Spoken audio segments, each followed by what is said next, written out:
कि जान जान कही के जनम ले हलु जान हो।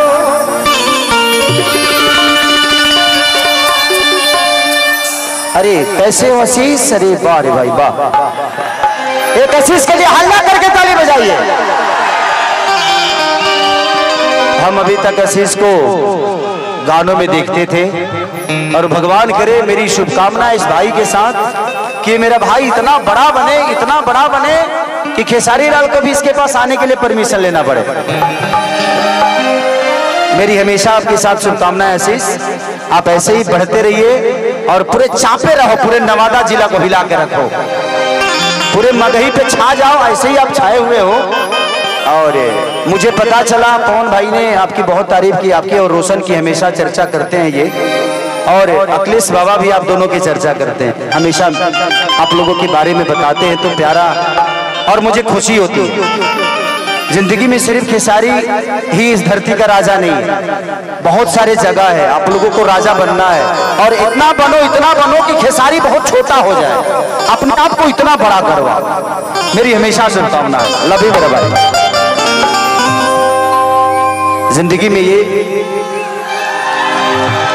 जिंदगी में कोई ऐसे बड़ा होता नहीं है। हम किसी को बड़ा होते हुए देख लेते हैं तो लगता है कि ये बड़ा है, बट बड़ा उसके पीछे की प्रोसीजर जो होती है बड़ी कष्टदायक होती है। तो इस दुनिया में कोई भी हथियार बनने के लिए आपको जलना तो पड़ता है। अगर लोहा खड़ा है तो उसको मोड़ नहीं पाइएगा, तो उसको जलना पड़ता है, जलेगा तो हथियार का रूप लेगा। तो दुनिया में कोई भी चीज, चाहे वो कपड़ा हो, इंसान हो, ये साउंड हो, ये मिट्टी हो, मिट्टी जब अपने आप को चिरवाती है तब जाके अनाज उग जाती है। तो जिंदगी में हर आदमी को मेहनत करना पड़ता है।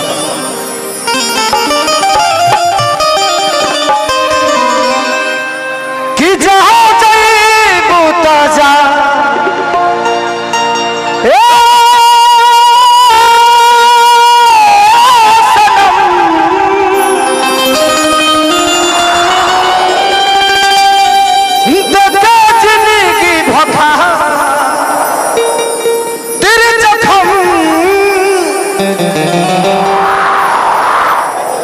जनी सोचा हमारा बारे में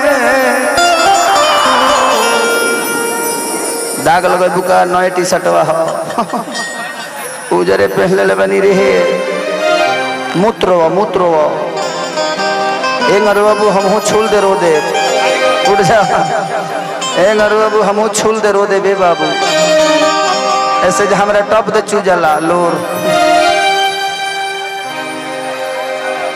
कि जा बूत जा हे सनम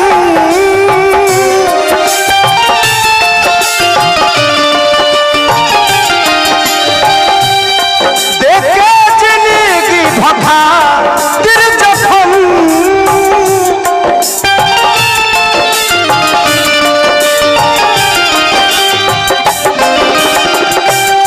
तो से पगले के हूँ दिल में हमारा तो से पगले के हूँ दिल में हमारा देखा चाहे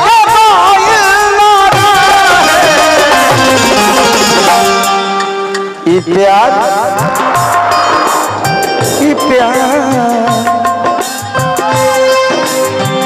देखो तू हमारे के धर मत, हमारे खड़ा हो जाता रोआ, हमारा रोआ खड़ा हो जाता है। सुना ना हृदय से हम बॉम्बे से बाहर बनी हो सब बचल बा ये प्यार कल ही परसो के पायल न रहे भुला गइल वैसे जैसे भायल न रहे।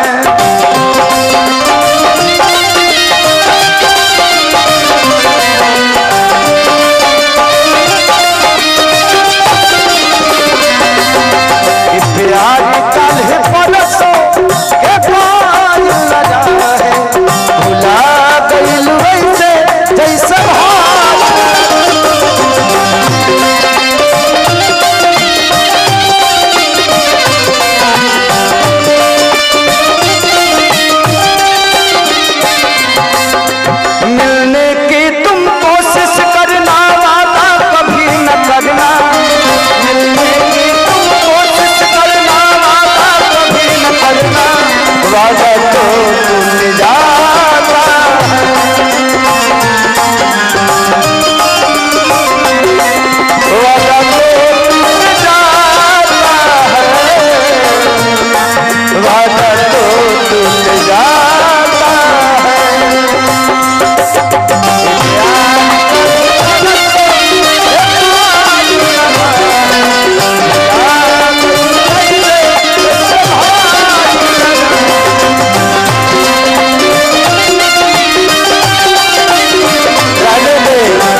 मेरा भाई रोशन बहुत ज्यादा पुरस्कार दिया। पगला काहे के लिए पैसा दे रहे हैं?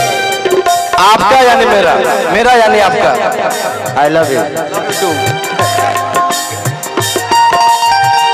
गंगा के पानी जैसन प्यारा जी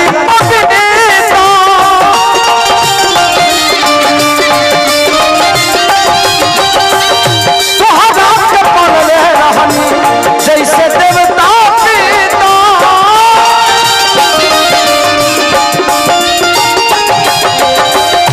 अच्छा आप लड़की के भाई है ना मनु जी, तो तू तारा बहनी कहे कष्टकिया कहे उड़ावत एगो तो तू लोग तिलक कम दहलो और फिर 10 टकिया पा गई लो। तिलक में कमी नहीं हुआ है। इस जीजा को तो दे दिए, इस जीजा को कौन सा आइटम दोगे? गंगा का पानी जैसा प्यारा जी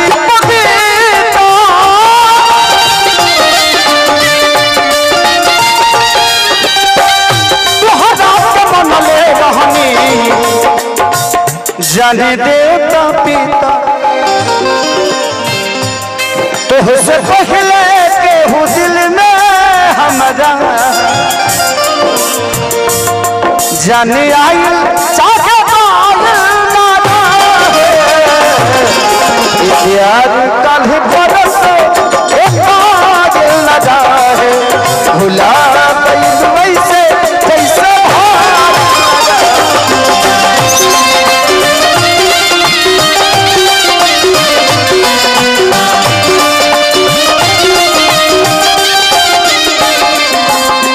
जिंदगी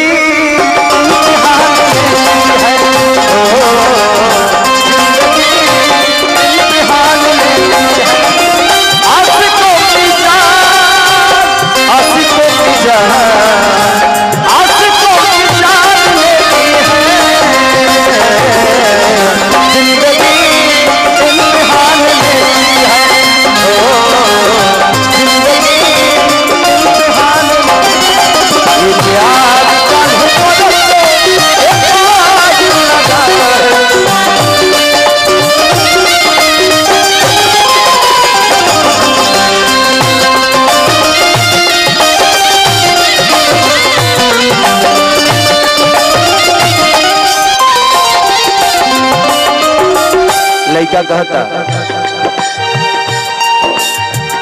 जिंदगी के रात देहलू ए धन पीस के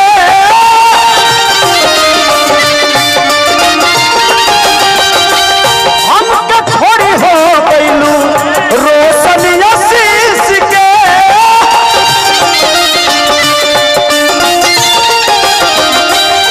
लड़का कहता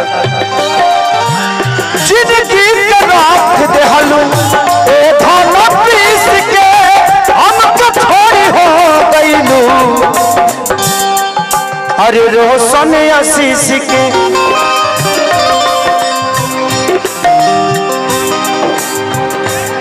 तोहरा खातिर दिल साफ रहे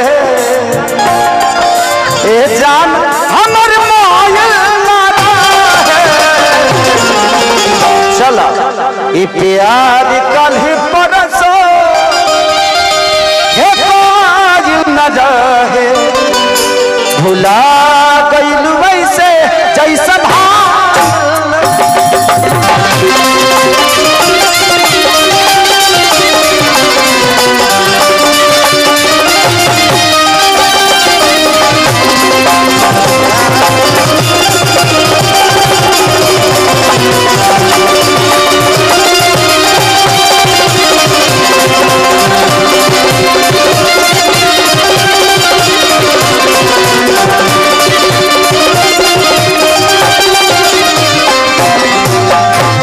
बहुत सारे कलाकार और आज रोशन और हमारा भाई आशीष दोनों भाई इस जगह के बहुत बड़े स्टार हैं। और आज ये भी भाई क्या नाम है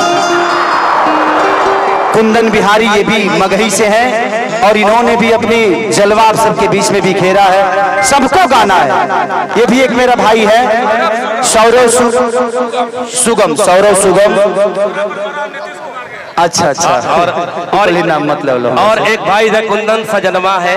और सब लोग हैं, थोड़ा सा पीछे हट जाइए, आप लोग पीछे हट जाइए, सब कलाकारों को बैठने दीजिए। भैया कौन भैया, थोड़ा सा साइड कलाकारों को छोड़ के बाकी लोगों को थोड़ा साइड करिए। थोड़ा सा बाकी कलाकार सब सम्मानित हैं बच्चे। और कुंदन सजनवा ये भी कलाकार है भाई। अच्छा अच्छा, सब कलाकार, बबुआ विनोद सब लोग हैं। सब लोग बारी बारी साहब सबका सेवा करेंगे।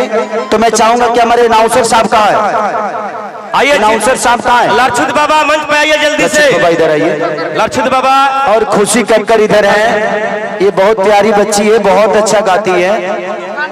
और टिंकू तूफानी, बाप हो बाप, सारा पूरा पटना उठा लाए हैं। पूरा कलाकारों का, यहाँ कलाकारों का मेला लगा है। पहले लोग ऐसे मेला में जाते हैं, यहाँ कलाकारों का मेला है। भगवान सब कलाकार को ऐसे ही बढ़ाते रहे, मेरी शुभकामना सबके साथ। अच्छा, सनम जादव भाई ये भी हैं, ये भी सिंगर हैं। तो भगवान सबको बड़ा करे, बस मेरी दुआ और शुभकामना सारे बच्चों के साथ है।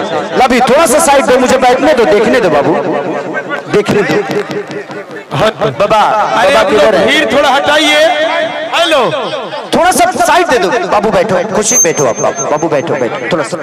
अमिता शेख जी भाई ये भी कलाकार है। भगवान सबको भला करे, सबको बड़ा करे। आप लोग सब लोग बैठ जाइए जैसे पहले बैठे थे। सब लोग आशीष बैठो, पीछे चलिए। अरे आशीष को कुर्सी दे दो, रोशन को कुर्सी दे दो, बैठा उठा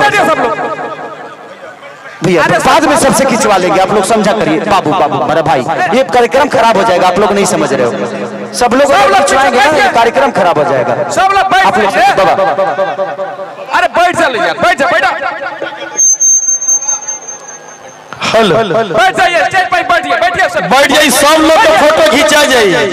एक बेरा हाथी चुकी मोबाइल में हाथ ना मुंह हाटी पारी खींचा जाइए। 40 सम्मानित मगध भोजपुर से उपस्थित एक से एक दिग्गज कलाकार हमनी के बीच भोजपुरी के शेरनी हमनी